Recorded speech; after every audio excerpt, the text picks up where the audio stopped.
Hey folks, you're with Tacitus Today at your Pushback channel. We hope you find this video essay informative, and while you're with us, please take a moment to subscribe below and remember to hit that bell symbol so you can receive notifications. The Chinese government recently ramped up the rhetoric on its Belt and Road Trade Corridor Initiative, which is in effect a plan to place China at the centre of an international trading hub based around 6 geographic economic trade routes.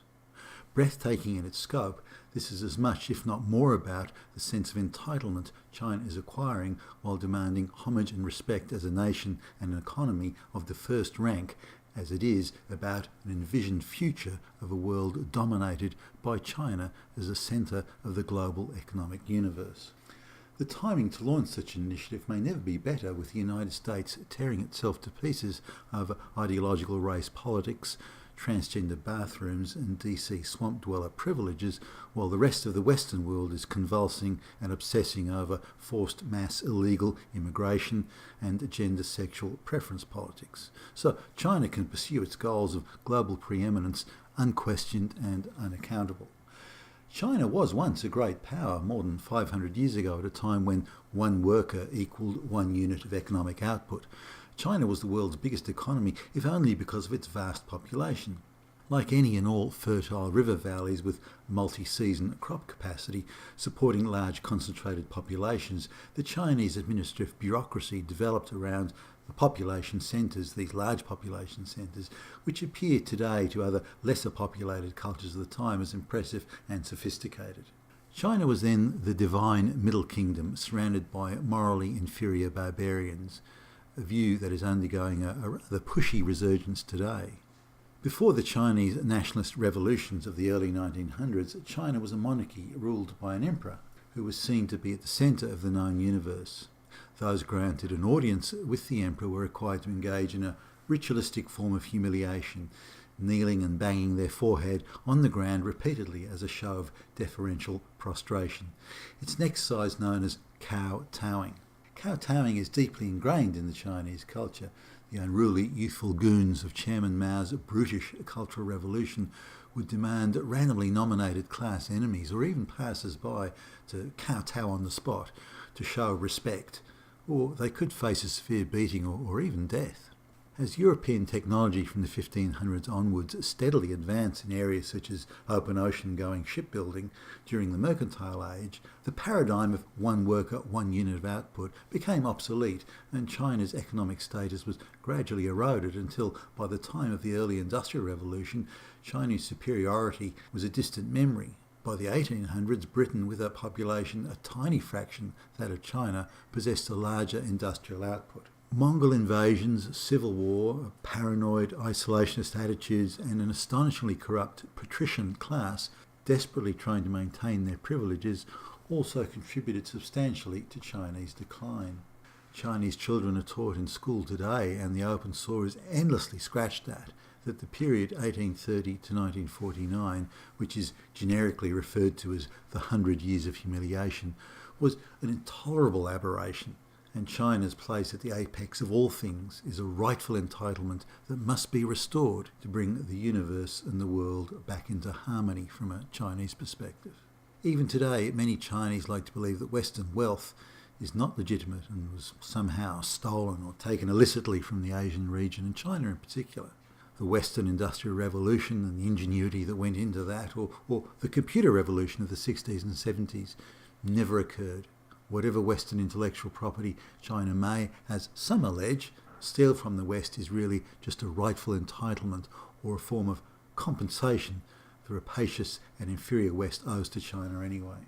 While Chinese propagandists readily admit lack of internal cohesion in China was a factor in such a turn of events as the Chinese decline, it is nonetheless those disrespectful and morally inferior Westerners or other Asians who are Western influenced, who are to blame, and even today they need to be taught how to respect their betters and accept Chinese rejuvenation as a moral right. Putting all else aside, when it comes to the sensitivities of respect and the motivations of vengeance, the Chinese definitely play the long game. The recent growth of the Chinese economy, particularly since the mid-1990s, was not due to any new or groundbreaking economic narrative. Aside from a large and very cheap subsistence peasant workforce, exchange rate manipulation and short-sighted Western firms sending millions of Western jobs and Western intellectual property to China, it is very hard to identify any clear value proposition China has introduced to the world economy thus far.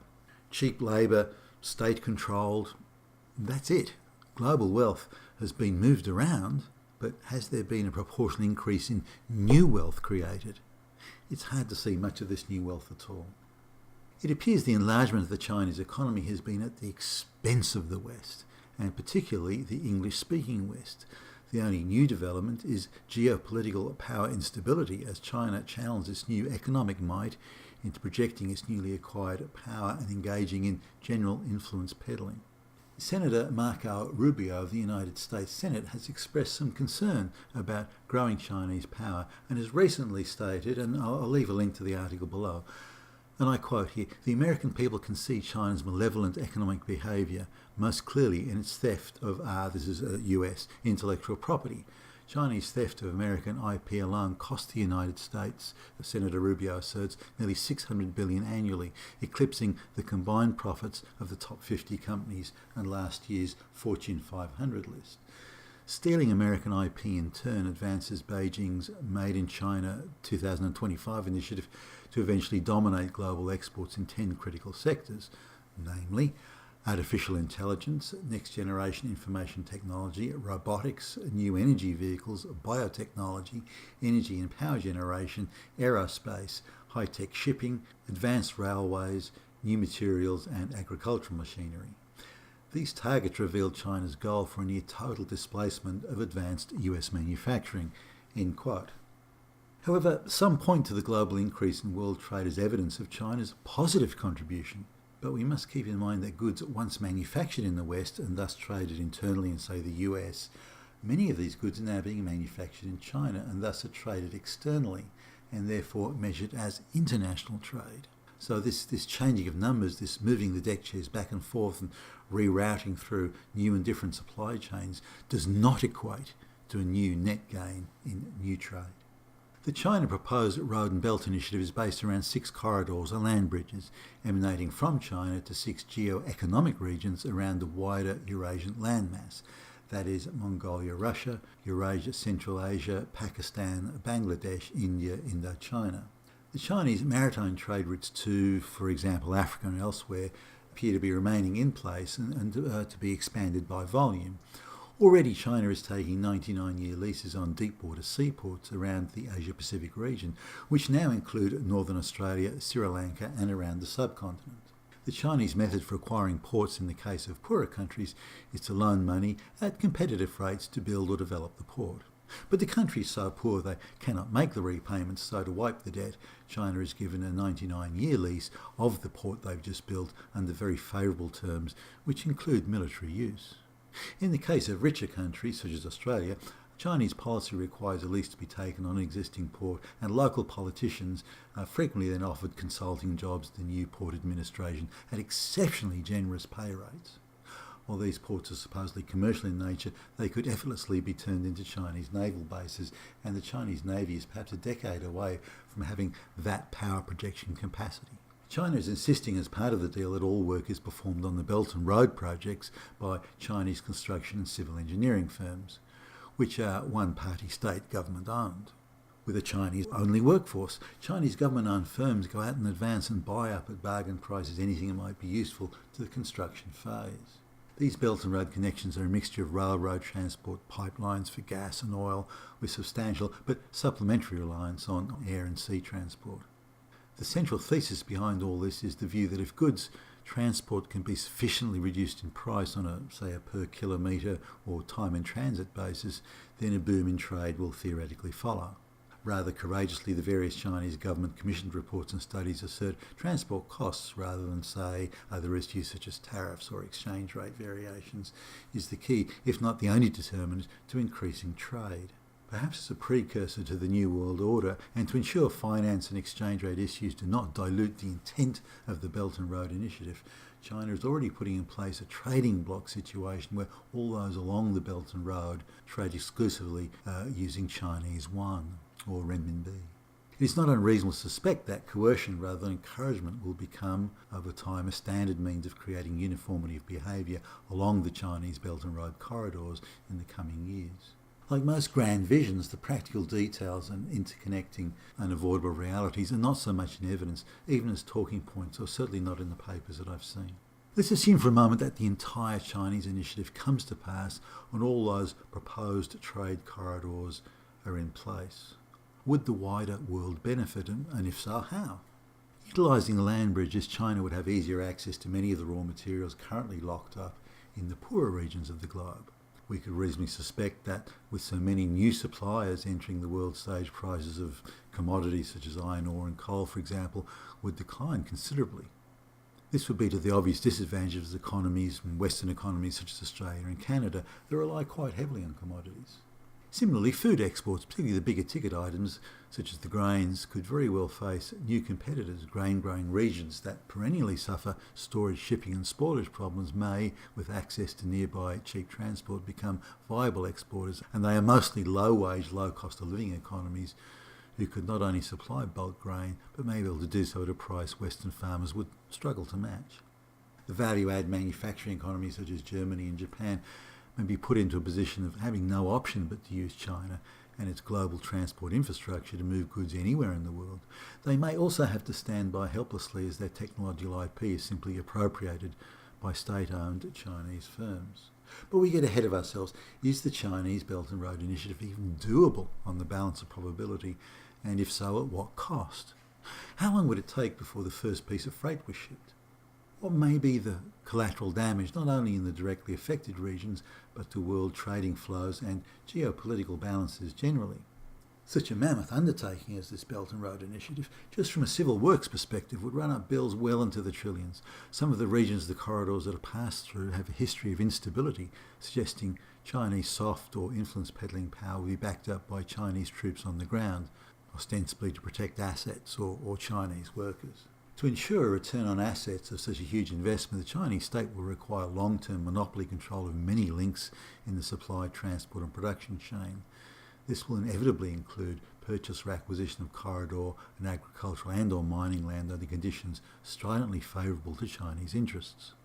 Governments along the various corridors will have the capacity to disrupt the entire supply line, whether due to animus, sick of being pushed around, or taxation policies incompatible with Chinese interests. It is not unreasonable to speculate upon the likelihood that only governments with policies and attitudes approved of in Beijing will be tolerated along the Belt and Road. The labour force required would run into the hundreds of thousands, if not millions, with need for remote housing and feeding, which is very expensive for a large workforce. From a cost perspective, it's difficult to see that anything other than Chinese convict chain gangs or some approximation of this will be used to do the bulk of the labouring work. Is it possible China is about to enter a phase of mass jaywalking arrests requiring 2 years on a remote work site as the penalty? Much of the funds to underwrite the works, the rolling stock and carriages, will be borrowed money, relying very heavily on low interest rates to ensure a return on investment. Given the long-term return on investment timeline, lenders must surely price in an element of risk, or the entire undertaking must be shielded from all market forces and other inconvenient pricing pressures. It is not impossible to conceive a scenario where prices needed to ensure viability of this Belt and Road one day may exceed market prices, but participation and high user pay structures may be forced upon those in and around the corridor. Troops protecting assets can also be employed in other activities of a more coercive nature. The Chinese civil works sector is not renowned for their quality work or use of quality materials, and like all concentrations of money, such as this, and such as construction necessitates, attracts corruption and corrupt skimmers, rent-seeker hacks, which will be in prominent abundance, which will incur yet more costs and lower standards of building and construction. The overall project cost could easily blow out, substantially affecting the underlying economic rationale of the exercise. Moreover, due to low quality construction, the cost of ongoing ownership and maintenance of the Belt and Road infrastructure could easily outstrip the building cost and have an unforeseen impact on user price schedules. If costs do blow out, or if maintenance costs in particular blow out, anticipate coercive Chinese methods to defray costs and pass them on to others. Initially, at least, the raw materials required for construction will be vast, and here Western economies, such as Australia, may benefit in supplying raw materials. When all that building is completed, however, the future for, say, Australian mining or commodity Western economies such as Canada, a great deal less certain. Even with that, many of the mines in Australia are already Chinese owned and from mid-level management and above employ only Chinese nationals. The economic and geopolitical variables and hence the uncertainties are many, and we must all prognosticate with appropriate caution.